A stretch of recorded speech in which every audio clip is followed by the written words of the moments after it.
someone throws a punch at you, you block it, and then you punch them once back, and they try to run away, and you grab them and place them under arrest and have someone yell to someone to phone the police. Are you allowed to do that? Are you allowed to defend yourself? And then are you allowed to place the person under citizen's arrest to wait for the police to come? Great question that I'm going to answer today. I'm going to break it down. Under Section 34 of our criminal code in Canada, you can use, if you're under attack, let's say reasonable force or force is being used against you, you are being assaulted. You can act to protect yourself. Section 34 allows you to do that. The force you use to defend yourself has to be reasonable in the circumstances, somewhat proportional. So for example, if someone punches you, you don't simply bring out a gun and shoot them. There's one punch, that's not reasonable force. But if someone punches you, arguably you're entitled to punch back to defend yourself to get them off you. But the force has to be reasonable in the circumstances and not excessive. Under Section 494 of the Criminal Code, this is the citizen's arrest section of the Criminal Code which was brought in. And if you see someone committing a crime, it may be against you, it may be a property crime, it may be assaulting someone else, you are entitled to do a citizen's arrest.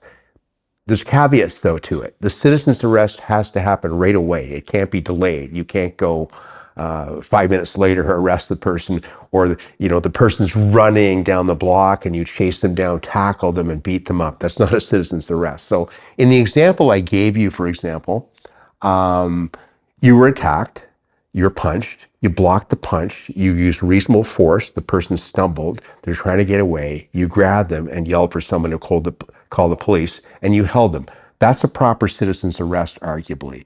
If I gave you another example where the person was running down the block and you tackled them and started punching them, obviously not excessive force, and the citizen's arrest did not happen right away. So you have to be very careful in these situations. There's no question about it. So there's various examples I could give you. Let's say someone is breaking into your property. Not a very good situation.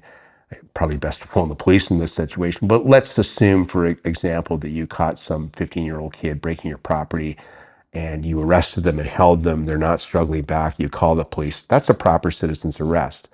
Now, let's say you find someone breaking into your property and you start beating the heck out of that kid, punching and calling the police, and they've stopped and they're giving up and you're just hurting them. Obviously, those are two extreme examples, not a proper citizen's arrest, and you're going to get charged with assault yourself. So you have to be very careful in these situations. What I would advise you, if you see someone committing a crime and they're down the street and it's time later, I wouldn't necessarily advise running after them. First of all, it's dangerous. You should call the police.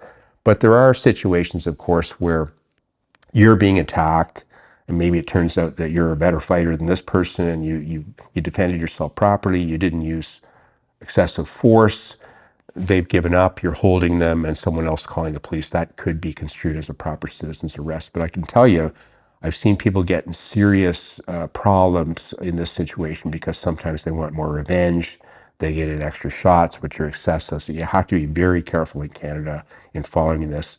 I think my best advice to you is, if you properly defend yourself, maybe you don't want to get into it again and just call the police, and you can identify the person later. But everyone's going to make their own decision in this regard. But if you do decide to effect a citizen's arrest after being assaulted or seeing a property crime or seeing someone else being assaulted, make sure you don't use excessive force and make sure the citizen's arrest happens right away. Those are two cardinal rules.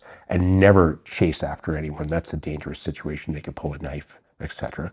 So there you have it. I just wanted to give you a little bit of précis, some basic principles about self-defense for assault and effecting a citizen's arrest, and what's going to work in terms of getting you charged or not charged to do a proper citizen's arrest. But the bottom line is, you certainly, once you've been attacked, you certainly want to avoid getting yourself charged with assault. So think it through carefully and do the right thing.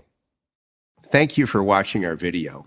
We are absolutely committed to bringing you the best possible criminal and DUI educational videos. If you found this video helpful, please like it and subscribe to our YouTube channel. If you've been charged with a criminal offense in Ontario and require our services, please click on the link in the description below.